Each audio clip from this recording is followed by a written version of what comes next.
Welcome to the deep dive. Today, we're plunging into something really critical, maybe one of the most sensitive topics out there. What actually happens if your health data gets breached? Yeah, it's a big one. We're looking at medical data security incidents today. Exactly. And we're going to understand these by digging into the source material you've provided. Articles, research notes, all exploring the risks, the reality, and crucially, the safeguards around your medical information. Right. And our mission here for this deep dive, it's pretty clear.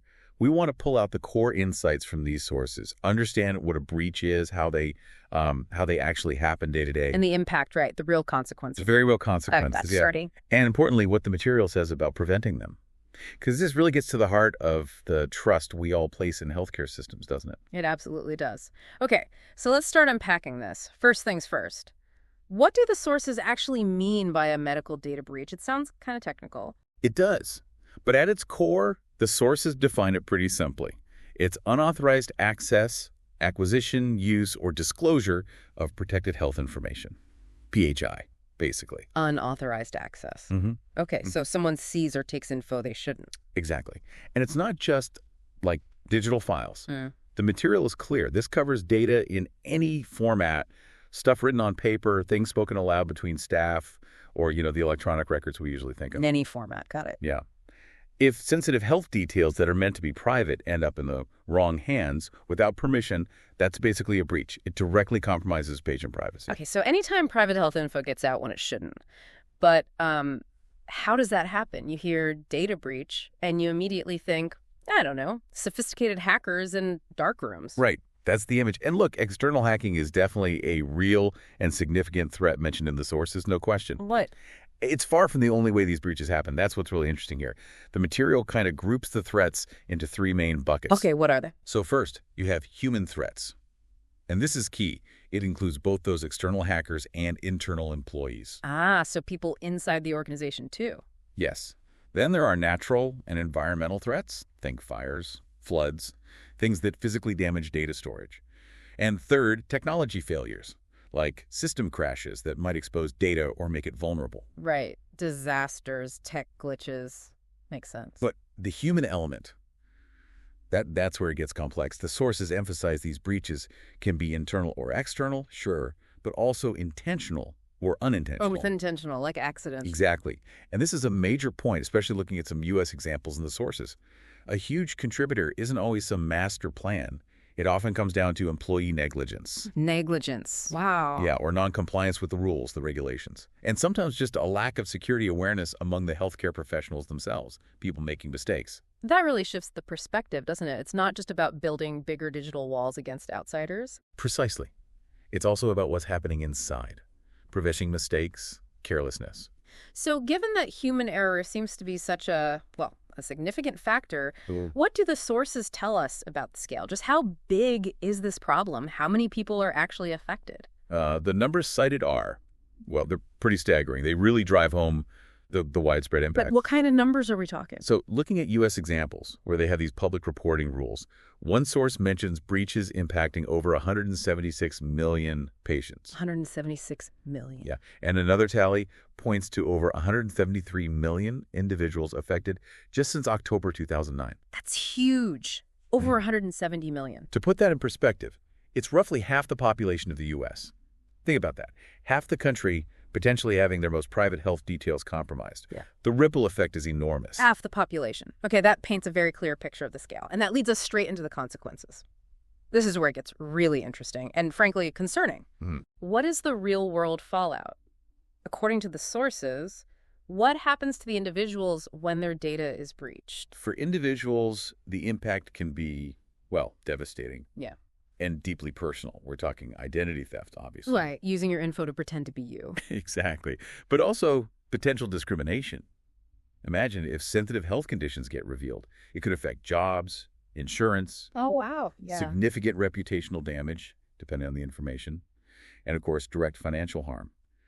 The sources also flag something interesting, how sharing sensitive medical terms across different records, even for kids, creates really complex privacy issues if that data gets exposed. That's worrying. And what about the organizations, the hospitals, the clinics? What happens to them? The consequences are severe for them, too. Breaches mean substantial penalties, big fines. Like how big? Well, the U.S. examples mentioned in the sources include fines hitting millions of dollars. And not always for massive hacks. Yeah. Sometimes it's for things like losing an unencrypted laptop or even just not responding properly when a patient asks for their own data. Millions for losing a laptop. Okay. Yep. And beyond the money, there's this fundamental loss of trust from patients, from the public, that's incredibly difficult to win back. That loss of trust feels like it cuts right to the core of healthcare, you know? It really does. So if data is compromised, are these organizations supposed to tell people? Do they have to let you know? What do the sources say about notification? Yes, generally they do. The sources talk about breach notification laws existing in many places, including mandatory ones in the U.S. and the EU for medical data. Okay, and what's the point of those laws? It's kind of twofold, really. First, it's about empowering you, the affected individual, giving you notice so you can take steps, monitor your credit, change passwords, whatever's needed to try and limit the damage. Right, so you can protect yourself. Exactly. And second, the laws are meant to push the organization that had the breach, pressure them to learn from it, figure out what went wrong, and actually improve their security so it doesn't happen again. A bit of a stick, then. Kind of, yeah. Now, the sources do note that the specifics vary. One source suggests, for instance, that the EU's rules might offer stronger safeguards or fewer exceptions than some U.S. laws, but the basic idea is transparency. If your data's out there, you should know about it. Okay, transparency and accountability, that makes sense. So that's kind of the after-the-fact response. But what about prevention? Given all these risks and consequences, what do the sources suggest for stopping breaches in the first place? What safeguards are talked about? The approach described is definitely multi-layered. It's not just one thing. It involves both technical defenses and really important administrative safeguards. Okay, let's break that down. Technical first. What kind of tech measures? On the technical side, they list things like really strict controls over who can even access computer systems with sensitive data, access control lists, things like that. Makes sense. Lock the digital doors. Right, protecting the systems themselves from intrusion attempts, firewalls, intrusion detection systems, and something called authentication. Authenticate. Yeah, basically verifying that the person or system trying to access the data is genuinely who or what they claim to be.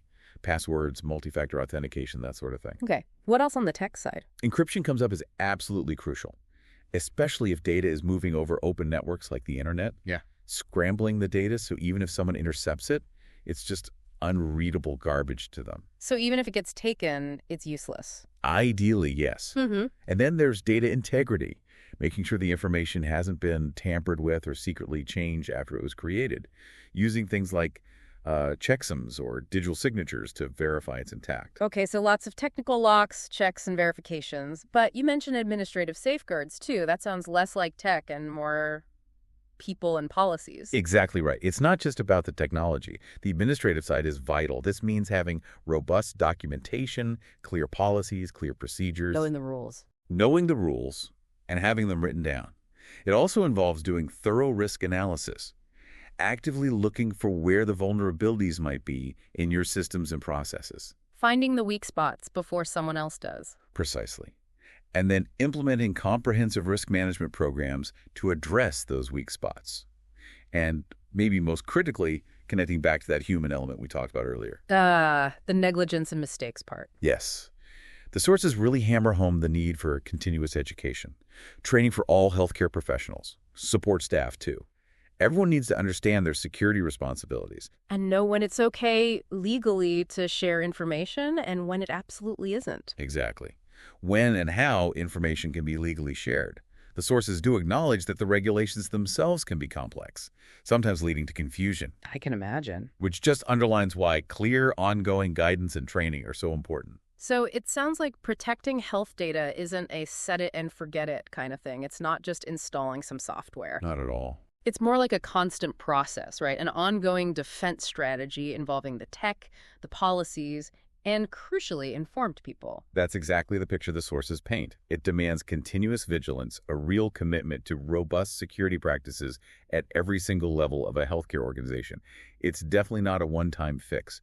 It's an ongoing commitment. Okay. So if we try and sort of draw all this together, what does this deep dive into the source material really tell us? Wrapping up this discussion, what's the main takeaway? Well, I think the clearest picture that emerges is that data privacy and security are just fundamental, Yeah. absolutely fundamental to building and maintaining trust in our healthcare systems, especially as they become more digital. Trust is key. It is. Yeah. And while the threats are diverse, you've got everything from accidental human mistakes and tech failures right through to deliberate malicious attacks and life. The consequences are serious for you as an individual and for the organizations holding your data. Yeah, the scale and the penalties we discussed really highlight that. They really do. Hmm. The sheer scale of past breaches, those massive numbers and the severe financial penalties, they underscore how urgent this challenge is. The notification laws act as a vital safety net, trying to give you some agency if things go wrong and push organizations to do better. Right. But ultimately, the material shows that creating truly trusted digital healthcare depends on a strong, multi-layered defense. You need those robust technical safeguards, yes, but also clear administrative policies, ongoing risk analysis, and constant education for everyone involved. It's not just the IT department's problem. No, definitely not. The sources make it clear. Security is a shared responsibility. Everyone has a role to play. So a final thought then, based purely on what we've discussed from the sources, given the potential scale of impact, potentially half the population affected in Right. some cases, and the inherent complexity of the rules, the technology, and that always present human factor, the mistakes. What does this ongoing, really challenging landscape of protecting sensitive health data mean for how you, our listener, interact with digital healthcare systems moving forward? Yeah, that's something worth thinking about, isn't it? How do you navigate that landscape knowing what we know now? Definitely something to consider after our deep dive today.